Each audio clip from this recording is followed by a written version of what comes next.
his trade policy is horribly protectionist. And here, by the way, I have some issues with Hillary Clinton, too.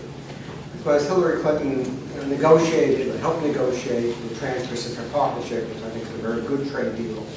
On 40 separate occasions, she praised it, called it the gold standard of trade pacts, and now is running away from it. But, I mean, the best thing that Hillary Clinton has going for her is Donald Trump. Clearly, she has many faults. Most of the American people don't trust her, but she is so far ahead of him. But even going on with Trump, I mean, the ban on Muslims is not only repugnant, it also alienates our Muslim friends, both domestically and internationally, over 50 countries, the majority of Muslim states. And to have a president who is just so overtly racist is extraordinary. And Trump exaggerates America's weaknesses. I mean, he talks about how our economy is doing so horrible, when in fact it's doing pretty well. Of course, it can be doing better, and some people are hurt by globalization. But if you look at most of the barometers in terms of inflation, the median income, stock market, whatever, we're not doing bad. Certainly, we could be doing a lot worse and have been doing a lot worse. So on every front, he's a disaster. And I don't know who I'm more angry at, the people who vote for him, himself, or the people who surround him. I mean, the Newt Gingriches of the world, and the Chris Christies, and the Giulianis, who must know deep in their hearts that this man could be a disaster for America and the world, and yet continue to support him. But look, I have a certain sympathy for people out there who've lost their jobs, who are living in poverty, who once had a good life and no longer do, and are looking to change the Washington establishment. I mean, look, I'm very frustrated with the way things are going in Washington, too, with the gridlock and lack of any effectiveness and responsiveness from Washington. I really wish we had a different candidate on the Democratic side, too. I mean, it concerns me, the whole thing, the way Hillary Clinton handled the email issue, the fact that she's taking so much money from these big banks, even in Wall Street firms, even knowing that she was going to run for president. And again, her change in policies, even though in her heart she knows better. But this is a binary choice. We have either Hillary Clinton or Donald Trump, and to me, it's an easy one. Clinton will, as Nicholas suggested, I think have much more of continuity than change with Obama. She's not going to blunder us into nuclear war. She has the knowledge and respect of our allies. She's not my #1 candidate, but it is. I don't have any hesitation in saying that she's clearly a far better choice than Trump. So let me stop there.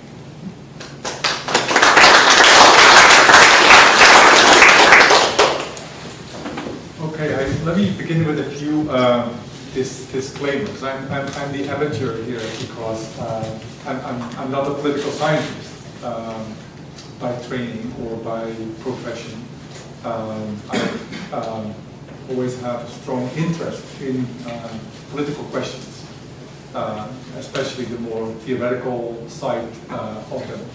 But I have been for 2 years, when I was working in the Netherlands, been an advisor of a policy committee that resorted under the Prime Minister in The Hague, and so practical politics, at least I've seen it a little bit up close. But what I do for a living is teach philosophy, religion, and currently, once again, because I feel this is the last semester I can do this, a class on Barack Obama and philosophy, and taking Obama as a philosophical thinker, which is, a whole argument one can have. And at least 2 of you I've spotted here in the audience are taking that class, and will have their own thoughts about that. My second disclaimer would be that I'm relatively new to the American electoral process, given the fact that I'm a new American. I haven't been able to vote for the last president, current president. I voted in the primaries and once in New York, but as a new American citizen, I have deep concerns and interest, and I'm very excited and passionate of participating in this process, which I do as a proud American, although a very fresh one, but also with international political questions in mind. I'm very concerned and I think sensitive to what an American president, a future president, would affect in the world or not. And my perspective, my curiosity would go to two domains in the world beyond the United States, which would be evidently Europe, being a former Dutch national, but also given the fact that I'm married to an Israeli and I come often to Israel and I have interest in what goes on there.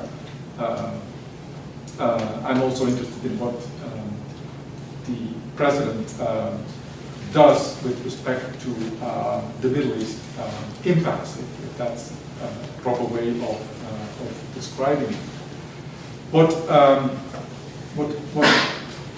What describes my mood best at the moment, as we are approaching the presidential election and reflect upon its significance for the world, is that in many respects this is not an exciting election at all. It's a deeply worrisome election, given that the contrasts and stakes, the contrasts are so remarkable and the stakes are so high.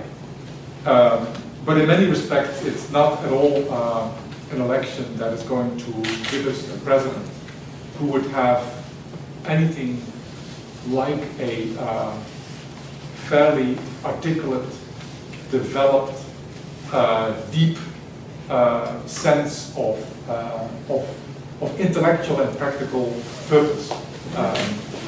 When Obama ran as a young senator during the first campaign, and I think also for the campaign for his re-election, he had at least two, I think, major contributions that were brought to the debate. And one can speak about them in more detail, but I'll just mention them in passing. One was premised upon what he and then also Vice President Biden called the necessity to reset or reboot the United States relations with the world. In particular, and first of all, and that was the first initiative actually, with the Muslim world and with the Middle East. But this metaphor of resetting and rebooting was a very interesting one. And I think that to understand what it meant, one would have to go further than taking Obama as a candidate of the millennial generation, very attuned to new technological media, the internet, computers, and what have you. I think there are deep philosophical, theological, metaphysical reasons why Obama could come to the conclusion that one could actually do such a thing as reboot and reset relations with the world. At the very least, it implied that governance, nationally and internationally, was not just a matter of peaceful engineering, of incremental steps, of wielding hard or soft power, not just even a question of diplomacy, but also very much something that played itself of at the level of symbolism, of ideas, of changing hearts even. And much of that could be described in terms of a common cause or a common group. And many people have written very eloquently about how Obama rekindled the tradition of American civic republicanism, which I think is all very helpful and useful. But I think there was a more interesting, even speculative, political, theological inspiration there at work as well. And for me, as a humanist, so to speak, as a trained scholar or student in religious studies, and as someone who has taught for many years in philosophy, teaching metaphysics above all, it was deeply fascinating to see how that was an original, a risky, but also a deeply promising one. Now, of course, if there was one theme that one would pick up from early Obama, and then it somehow dwindled a little bit for obvious reasons, disappointment and the realities of practical life.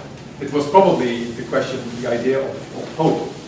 And one thing that one would not say is that any campaigns in play now, whether Trump's ambition to make America great again, or Clinton's ambition to continue Obama's legacy and to improve upon it. None of these agendas has anything to do with hope.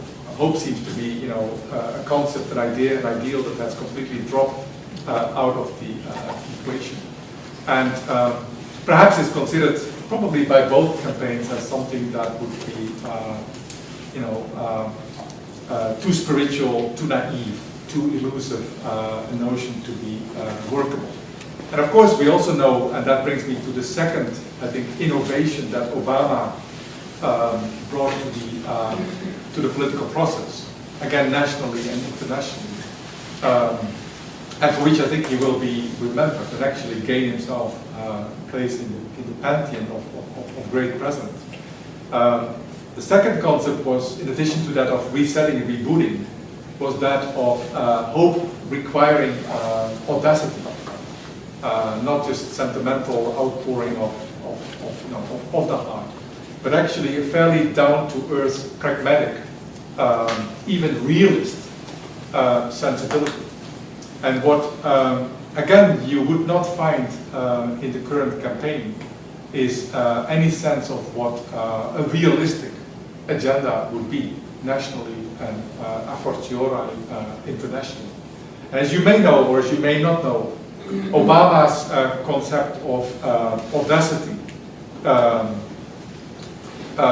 is a very interesting one, and again, a deeply philosophical, theological one, I would say. One that we have somehow lost track of, and that would be worthwhile to remember. And actually, Obama got this sense of audacity and of realism in particular. So reset and realism, those are the two concepts that I'm referring to.